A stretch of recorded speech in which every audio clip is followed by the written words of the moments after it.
Hello everybody, hope you're having a great weekend. Welcome to Best of British Blackwell, where today we're going to be cooking the classic roast beef, roast potatoes and Yorkshire pudding. We're basically going to be doing a nice roast beef Sunday lunch. I've got a lovely piece of top side of beef here which I've had out for the past few hours just to get down to room temperature. I'm going to show you how to season that. I'm going to show you how to prepare that for the oven with a nice kind of mustard rub around the outside, which is going to be wonderful. I'm also going to show you how to prepare some classic roast potatoes, get some nice crunch to those, and I'm also going to show you how to make the classic Yorkshire puddings. None of that Aunt Bessie's rubbish. We're going to use some good old-fashioned homemade ingredients to get those just as we like them. I'm going to also do a few kind of veg on the side as well. I won't go into the details of those, but basically I'm going to show you how to make this beef, roast potatoes, Yorkshire pudding, and serve it all up as a lovely meal for a perfect Sunday roast. So let's make a start with the most important component of a decent Sunday roast, the meat. As I said before, this is a lovely piece of topside. This is 1.3 kilos. So depending how you want this is going to take around about an hour and 15 minutes or an hour and 25 minutes to cook. I'm going to go for a medium rare on this. But before we start to think about putting it in the oven, we need to season it down, and I'm going to use some very basic ingredients for this. I've got some herb salt here, which I'm going to use. I've got some standard salt, which I'm not going to use too much of. I've got some lovely pepper, which I will be using lots of, and I've got some good old-fashioned Coleman's English mustard. So let's start to season this up. Let's get the herb salt on. Let's get a nice liberal dusting of that. You'll notice that I've not got it in a baking tray. That's because I'm going to use the baking tray for the potatoes, and I only have one. So I'm going to let this roast in this tray here. So as I said, not too much of the salt because we've got a lot of herb salt on there, but lots and lots of pepper. And don't worry, we're going to be getting it on the sides as well. All sides of this joint are going to be rubbed in. Get your hands in there, that's wonderful. Good covering of everything here. I'll just grab my cloth. And then finally, the mustard. Roast beef and mustard goes together absolutely fantastically well, but actually, you know, a couple of spoonfuls on it and rubbed around the outside of the meat is perfect as well. Gives it that lovely hot texture. It's really good. So I would recommend doing this, and this also means that you don't need to put any oil on here now either. That lovely layer of fat that's at the top there, that's going to render out, and that will be all the oil that you need.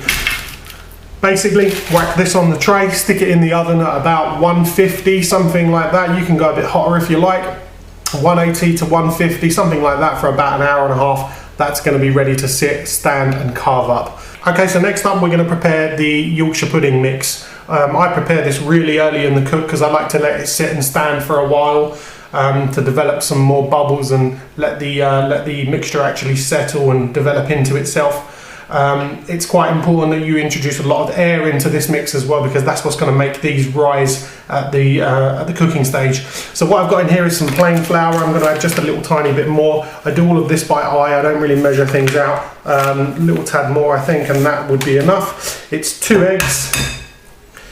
Try not to get any shell in there. Wonderful. It's a dash of salt, good pinch of salt, and then you add some milk. Don't add all of the milk, you know, I suppose I've got about 200 ml in there. I've stuck about 75 in there for now. Get it into a decent paste so that you know you've got all of the lumps out.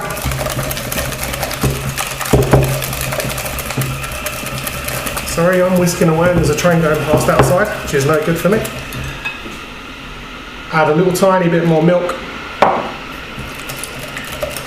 and keep whisking. The consistency that you're looking for here is double cream. So that's still just a little bit too thick, I would say, so a tad more milk. And I think that we will be there. There we go. That is the perfect consistency. It's kind of similar to double cream. So all you do with that now, I tend to transfer this back into a Pyrex jug like this so it's easy to pour into my Yorkshire pudding moulds. But that is the Yorkshire pudding done. Leave this, cover it over with some cling film, leave it to stand until you're ready to use it. For the roast potatoes, the simple start for these is to peel them up. I've used rooster potatoes here, which are a very bright red potato. You can use any potato that you like. You get all these potato snobs telling you to use Yukon Golds or use baking potatoes. Any potato will do. You can make a decent roast potato with any potato. What you're looking to do here is parboil these. Get them to the stage where they're a little bit soft, a little bit fluffy around the outside, but not cooked all the way through. The reason you want them a little bit fluffy around the outside is that's what creates the crisp, okay? So you don't want to boil them too hard, you don't want to boil them too long, but you do want them to get a nice, soft, fluffy texture around the outside. So these are peeled, they're halved, good dash of salt in there as well to season them off.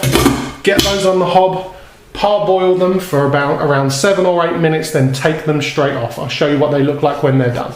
So these potatoes have been boiling for about 7 minutes. I've just strained them out now, and they're absolutely perfect. What you can see is that if I grab my knife, the knife goes in quite easily, but not all the way through because they're not all the way cooked. They're not cooked all the way through, I should say. I've strained them out, and as you can see here, they're getting a little bit fluffy on the outside. That is what you want, because that is going to hit that hot fat when they go into that baking tray, and that's going to really crisp them up. A little technique to get them a little bit more fluffy on the outside, if you want, is leave them in here while they're still hot and give them a little shake around. Look at that, look what that does to the outside of those potatoes. Sorry if I'm steaming the camera up there, but look what it does to the outside of those potatoes. It roughs them up, and that's where you're going to get your crunch from. That's a top tip for getting these potatoes as crunchy as you can. Little bonus clip here for you guys. I had a lot of comments on my YouTube page and on my Facebook page about how to make the stuffing mix that went with my bubble and squeak. I'm going to show you how I'm going to make some stuffing for this particular dish here. Some might say that stuffing doesn't really go with roast beef, but you know what, I love stuffing. I think it goes with anything. So I'm going to show you how to make a nice meaty stuffing, which is good for all occasions. Here we go. I have got some basic stuffing mix. This is Paxo stuffing mix, which is sage and onion. Make no mistake about it, no shame about it. I like to buy it from the shop. It's cheap, it's easy to store, and it's really easy to make. What you do is you get a packet of it, you put it into your bowl, you get some nice hot water, and then you give it a stir, and you just let that water melt into all of those dry ingredients. It's a very dry mix, so keep it dry to start off with. Just make sure that the water's covered every single part of the dry mix here. Then we add a few more wet ingredients. I've got some liquid seasoning here. I love this stuff, it's lovely on steaks. It's a nice, quick, easy way of getting some really nice flavors into that there. And these are my secret ingredients. I add some olive oil. This helps the mixture not to stick to the pan that we're going to use, sorry, the tray that we're going to use. And for a little bit of acidity, some balsamic oil, balsamic vinegar, sorry. Now, like I said, I'm going to make this an extra special meaty stuffing. My nan used to do this all of the time, and it is add a couple of pork sausages in there. I've taken the skin off of these. I'm just going to pick them apart and just place them straight inside this mixture. Now, if the mixture's too dry, and you'll find that the mixture will dry out in the seconds that you're making this stuff, you just keep your water handy and you add some more water to it. Let me just clean my hands because I've been handling the uncooked meat there. So now take the back end of your fork and start to stuff and mash this sausage mixture into the stuffing mixture. I know a lot of my friends, they will be saying that, you know, they will recognize this as the stuffing that they had when they were kids. It probably dates back to the time when sausages were a lot cheaper than a Sunday joint of meat. So your grandparents or your parents, if you're an older person, you know, they might have wanted to make the meat stretch a little bit further, or, you know, give you a little bit more meat in the dinner than you would usually, or it might have just been a bit of a luxury. There you go. So the meat is very well mixed into the stuffing mix now. The mix has gone a little bit dry because it's absorbed that water, so I'm going to add just a tiny bit more water. Give that another mix, and there we go, we can see it start to loosen out a little bit. I know I didn't add this little recipe into the video title there, but hopefully that has given you some idea as to how to make a really decent bit of stuffing. You know, now you could go and let that dry out and stuff that into a chicken, or you could stuff it into some pork. It goes really well with pork. I just like to whack it in a tray like this, roast it separately in the oven. And the good thing about roasting it in a tray like this is if you don't use all of it during your dinner time, you just leave it in that tray, cut a few slices of it off, and what better way to throw it into your bubble, which we've made before for you guys, or, you know, you get yourself some nice pieces of chicken, a few slices of this stuff, and make yourself a nice chicken and stuffing sandwich. Top-notch stuff, easy to make, made in seconds, bakes in about 15 minutes. Good stuff. Our roast potatoes are getting ready to go into the oven now. I'm going to put them into this baking tray. Inside this baking tray is some really, really hot goose fat. It's the best stuff for making roast potatoes. No, it's no good for you. No, anybody on a diet shouldn't use that. They should use vegetable oil or sunflower oil. But this stuff is the best stuff for getting the best crispy roast potatoes. You can use goose fat or duck fat, it doesn't matter, but it's absolutely superb. So in here is some really, really hot goose fat, as you can see, and all we do is being careful not to splash any over yourself. Get those in there. This oil should be as hot as you can get it. Let's get rid of that. And then just before they go back into the oven, some salt, pepper even, sorry, and some herb salt. Again, the same stuff that we used on the beef joint.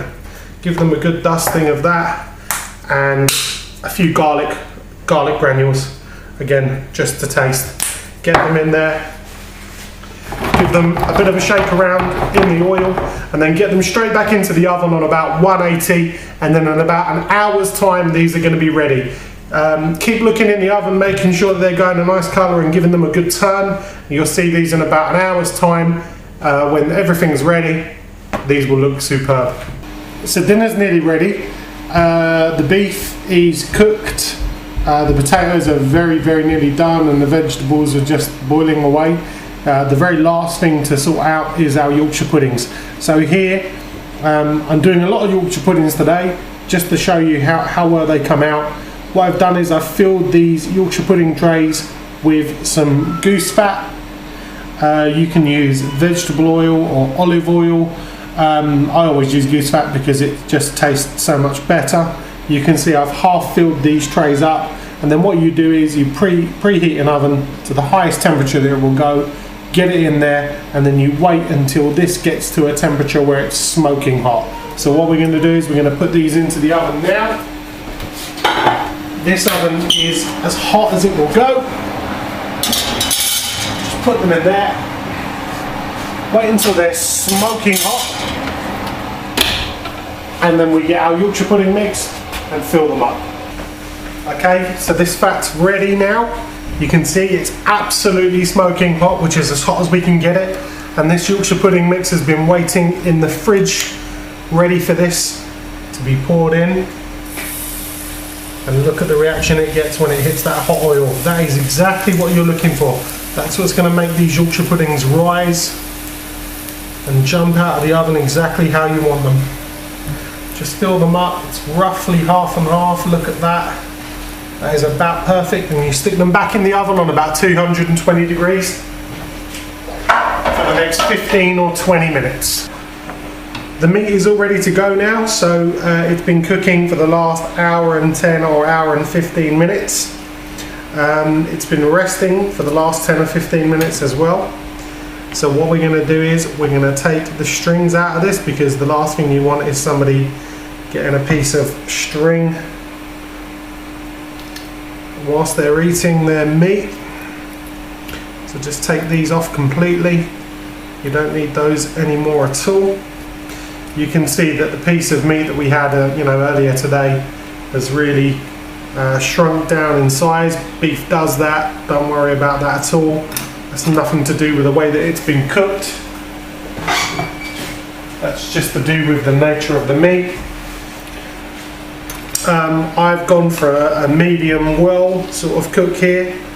So just take your knife, start carving into that. You'll see that the outside of the meat is going to be well to medium well done, and then as you get into the middle of the meat, we're going to start to get some really nice pink beef in here. And there we go, this is absolutely perfect. So we've been cooking this roast dinner now for the last 3-4 hours. It's getting towards the stage where it's nearly done. We've got the beef plated up, we've got the Yorkshire puddings in the oven, everything else is plated up. We've got those lovely crunchy roast potatoes there, we've got the parsnips which have been in for the last hour or so, we've got the carrots, the broccoli, and some lovely roast beef. We're going to get these Yorkshire puddings out now. And here we go. And they are looking good. Look at these. I'm going to stick 2 on each plate just because I can. And you know what?